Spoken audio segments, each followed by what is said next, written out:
doctrine d'emploi des forces. Moi, j'ai été à ce moment-là extrêmement surpris de voir qu'au fond, les bonnes idées, elles venaient toutes du monde anglo-saxon. Alors après, on le décalquait un peu, on trouvait des mots français, on disait c'est nous qui les avons inventés, en fait Vercingétorix l'avait dit avant, ils l'ont repris, etc. Mais en gros, il y avait quand même une puissance de pensée anglo-saxonne, qu'elle soit britannique ou américaine, qui est absolument fascinante. Donc moi je crois que si on est un grand pays, et nous sommes un grand pays, nous sommes une grande démocratie, etc., il faut avoir une pensée, au moins, il n'y a pas que ça, mais la pensée stratégique, la richesse de la pensée est sûrement un des constituants forts de la grandeur d'une nation.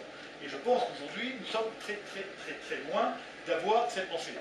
Pourquoi, essentiellement? Moi, je pense que, je vais revenir à l'historique, parce qu'elle est sous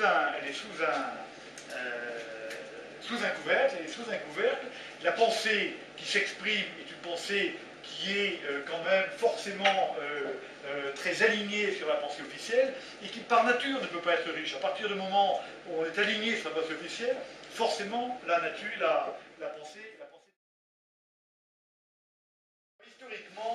Historiquement, moi je pense que la première... Il y a eu une succession de choses qui ont fait qu'on a arrêté de penser. La première, à mon avis, c'est les hécatombes de 1915, 16, 17. Et je crois qu'à ce moment-là, le corps des officiers a perdu une part de crédibilité et de légitimité.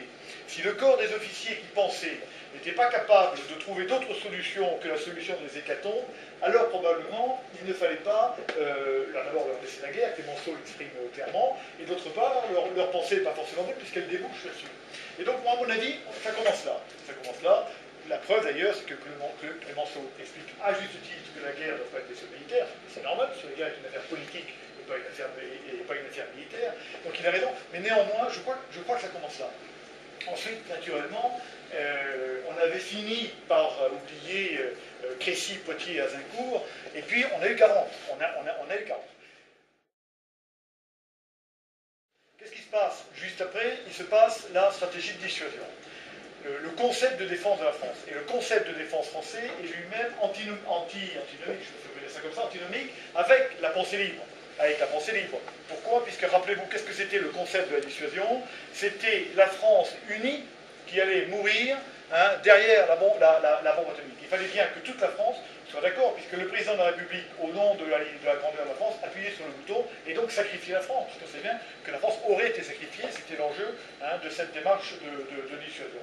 Donc ça supposait que tout le monde soit complètement uni. Ça, c'est le premier point. Et d'ailleurs, quand l'un ou l'autre dit on peut faire autrement, par exemple, Brossolette, j'ai oublié son prénom, non, c'est pas comme ça, ce qu'on dit est bon, vous dégagez et on le tue, ça va, rapidement. Voilà. Donc, il y a cette nécessité que la pensée se unique. Et c'était légitime, je dirais, à ce moment-là, c'était légitime. Et puis, qu'est-ce qui se passe à ce moment-là? C'est que la stratégie devient vraiment une affaire de politique. Et elle va se situer véritablement au niveau le plus haut, parce que la seule stratégie qui est intéressante, c'est la stratégie nucléaire, de dissuasion, etc. Donc, en dessous, il n'y a pas besoin de réflexion. Aujourd'hui, on est dans un cas de figure complètement différent, parce qu'au contraire, le monde change, le monde est complexe, etc. Enfin, chacun connaît ça, et au contraire, on a besoin d'une pensée riche, d'une pensée foisonnante, d'où on va retirer les meilleurs pour concevoir les doctrines dont nous avons besoin.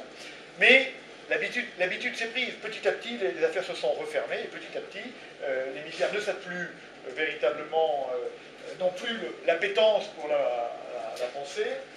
Il n'y a plus véritablement tous les journaux qui pouvaient exister avant, etc. Donc c'est difficile, et je crois qu'il est tout à fait important maintenant de repartir en avant. Il y a aussi, alors ceux qui m'ont connu comme patron des CID savent que j'ai absolument cherché à faire en sorte que les militaires s'expriment. Donc on a lancé cette gageure d'avoir des articles publiés. Tous les deux, je sais que vous avez participé. Je crois que le mouvement est pris. Alors je sais pas, j'espère que ça ne va pas s'arrêter.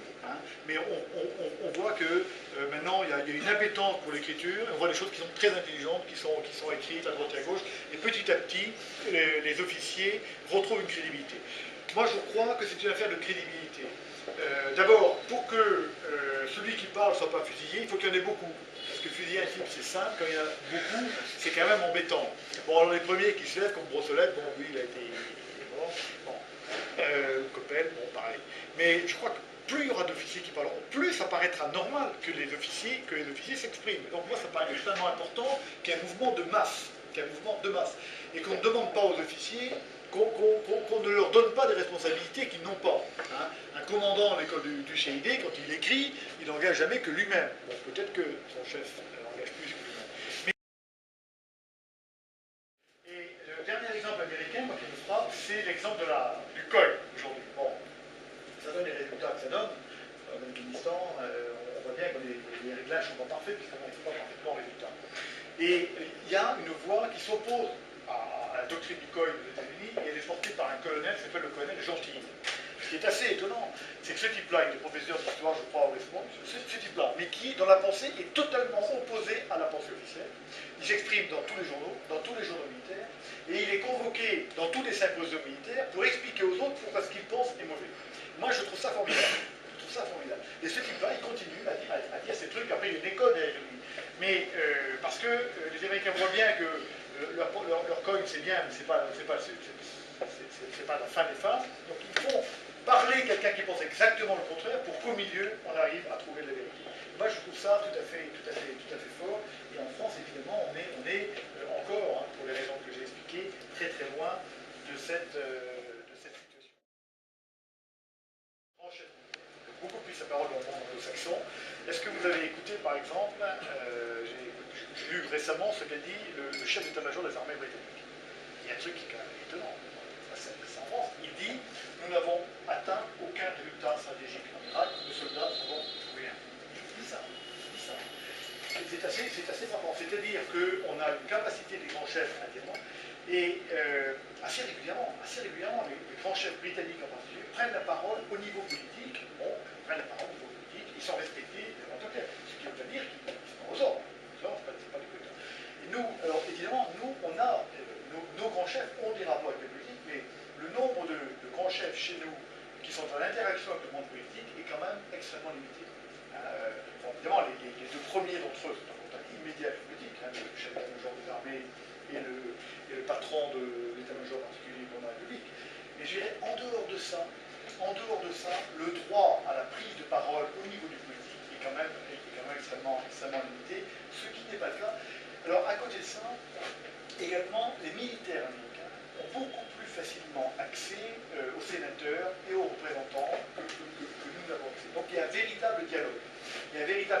Et on sait bien que la Constitution américaine n'est pas la Constitution française, et que le poids du Congrès est nettement supérieur au poids de l'exécutif. Et donc ils agissent au deux niveaux, et donc ils font valoir